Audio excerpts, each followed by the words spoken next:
This is War Mind, and what you're about to hear might change how you see everything. In Part 1, we uncovered the A-12 Avenger, the U.S. Navy's secret stealth bomber, a flying wing designed to vanish over enemy shores, launched from the decks of aircraft carriers. In Part 2, we exposed the cover-up, how the Pentagon canceled the program, blamed the contractors, and buried the truth behind state secrets to avoid paying billions.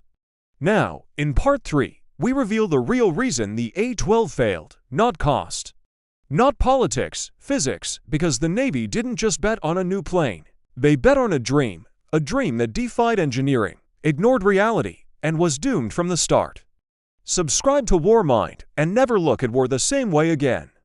The A-12 wasn't just stealthy. It was supposed to be perfect, a tailless flying wing. No vertical stabilizers, no rudders, just a smooth, black triangle slicing through the sky, invisible to radar, silent, lethal. But here's the problem. Flying wings don't want to fly straight, they wander, they yaw. They're unstable, especially in turbulence, crosswinds, or during sudden maneuvers, and on a carrier. Where you have 30-knot winds, salt spray, and a deck the size of a football field moving up and down in the ocean swell, it's a nightmare. Jack Northrop knew this decades earlier. He'd pioneered the flying wing with the YB-35 and YB-49, brilliant designs. But they were dangerous to fly when YB-49 crashed during a test flight, killing the crew. The Air Force pulled the plug, yet in the 1980s, the Navy said, "We can fix it. Computers will stabilize it. Fly-by-wire systems will make it safe." So they designed the A-12 with no tail, no rudders, just split ailerons and elevons on the trailing edge to control yaw and roll.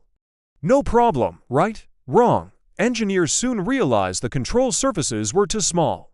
The plane was too heavy, and the software, not ready.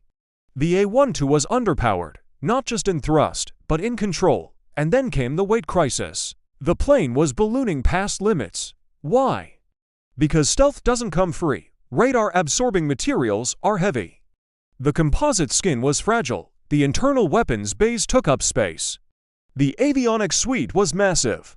And the Navy kept adding requirements, more range, more payload, more sensors, without giving the contractors more weight to work with, so the designers were trapped. Make it stealthy, it gets heavier.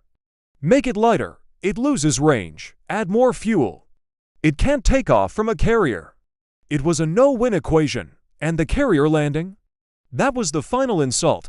Imagine trying to land a 70,000-pound flying wing, wider than an F-14, with no tail on a pitching deck at night, in the dark, with no visual references. No pilot in the world had ever done it. There were no simulators, no test flights, no prototypes.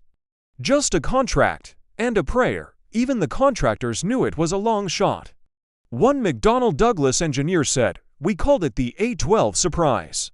Because every time we opened a new design document, something impossible popped up, but the Navy didn't care.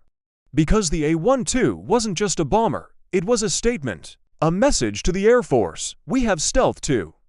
The Air Force had the B-2 Spirit, a flying wing that could cross continents undetected.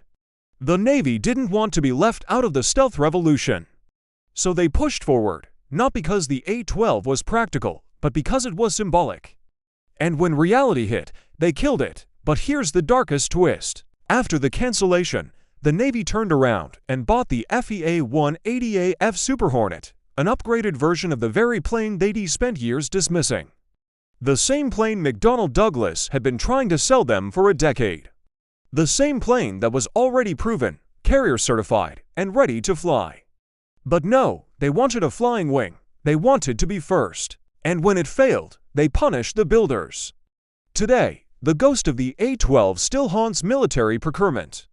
Every time a new next-gen stealth drone, a flying wing UAV, or a hypersonic bomber is announced, ask, is this real? Or is it another A-12, a project born from ego, not necessity?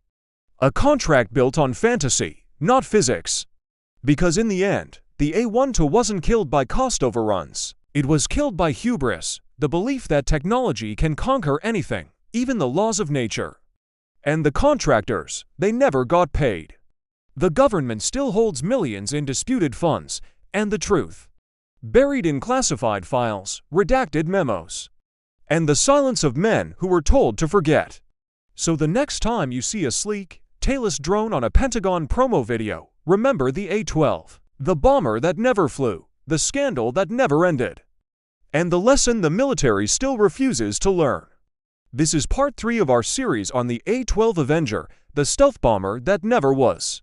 In the next episode, we'll expose how the cover-up continued for decades, the whistleblowers who tried to speak up, and why the A-12 might still rise from the ashes. Thanks for watching War Mind, where history isn't just told, it's felt.